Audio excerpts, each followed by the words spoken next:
Dwyer, Matt, how you doing? Feeling pretty good. Yeah, that must be because you just won your fight. Why don't you tell us about it? Oh, well, what can I say? I knew Yusuf was going to be more of a stand-up guy, so I worked a lot on that and a lot of my ground game. I train with really good guys, training with the guys that I train with really makes me feel confident when I go into the fight, so yeah, feeling great.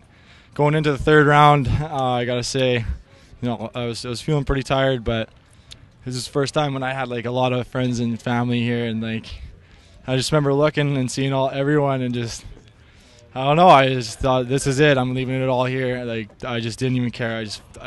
All of a sudden I was in the zone, I can't even Now, is that what happened between the second and the third round, or did that happen right in the middle of the third?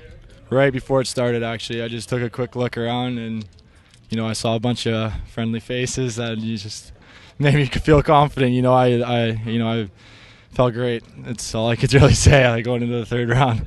Okay, well, you did a good job, good skill in there. Tell us a little bit about what you did to prep for your fight. A lot of head movement, a lot of footwork. This fight, my game plan coming out was just to keep my head moving, my feet moving the whole time. I knew I'd probably be able to take it to the ground if I felt like it. So yeah, I know Yusuf is more of a stand-up fighter, so I thought I'd take him out of his comfort zones a couple times, but I like standing too, so it was fun. I had a great time. I think Yusuf's a really good opponent and a really good-natured person, and I hope he goes a long way in the sport.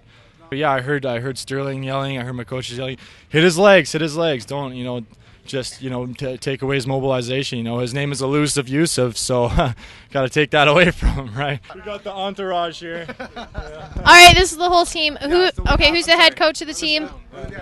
All right, Stefan Lemercier. He's stand-up coach. I'm Sterling Redlack. I'm his ground coach.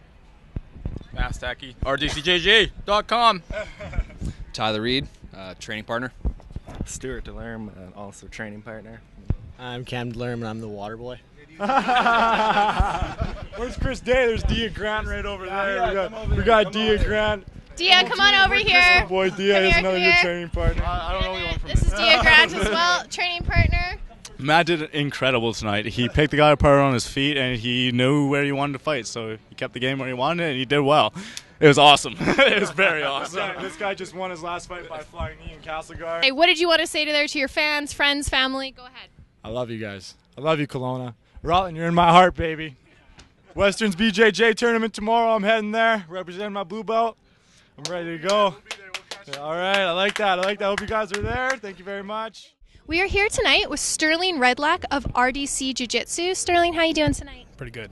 Excellent. Thank you so much for taking the time to speak with us. Now, could you tell us a little bit about the concept of your gym and really kind of what your mission is there?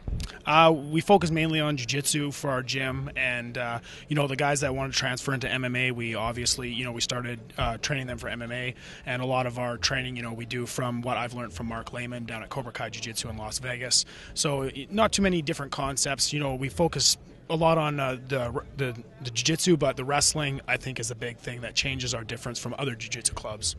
So would you say you feel like the wrestling that comes out of your gym is part of the reason that you're so successful, or could you maybe share with us the key to your success and the great fighters that you turn out there?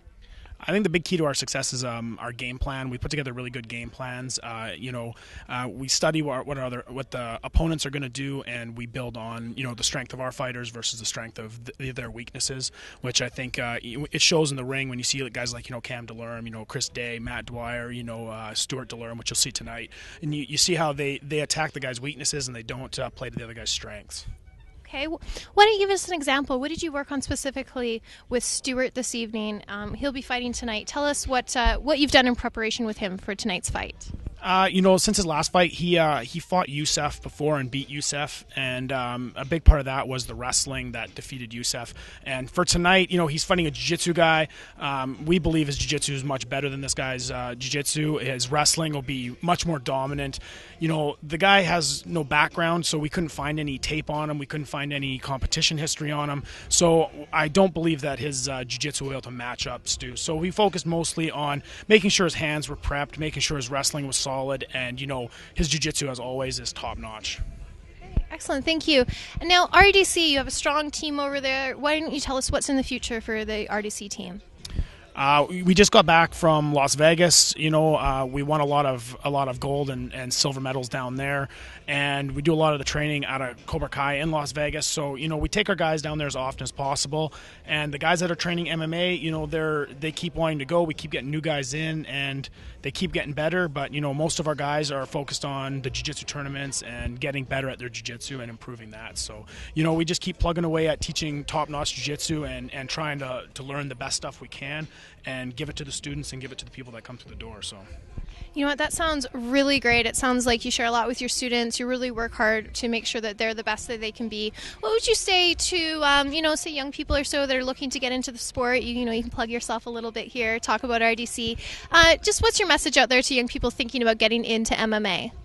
Actually for young people, I think they should get a background in one solid thing first. You know what I mean? Like, I think jiu-jitsu and wrestling is the best thing to have a base in. And, so I always say, when people come in, come into the gym, train, learn the jiu-jitsu and stuff, spend a little time, give yourself a year or so, and then branch out, learn your boxing, learn your kickboxing, learn all your other skills, and put them together for MMA. So you have that solid background, and you're not a jack of all trades, but good at nothing. So I think that's very important for young people, that they want to do it all. And I know, but they got lots of time, they got years to practice and get better at it. So I always say, build a strong base in something first, and then branch out from there and make everything else better as you go. That sounds really good. It sounds like your advice given is take your time, learn as much as you can, and be sure that you're really well prepared. Well, it sounds like your team really is, and it sounds like you're running a great club. Thank you so much for taking the time to speak with us tonight. Is there anything you'd like to say, on behalf of your club or your fighters? Check out rdcjj.com and, watch our fighters. We're trying to do as best we can. All right. Thank you. Thanks very much.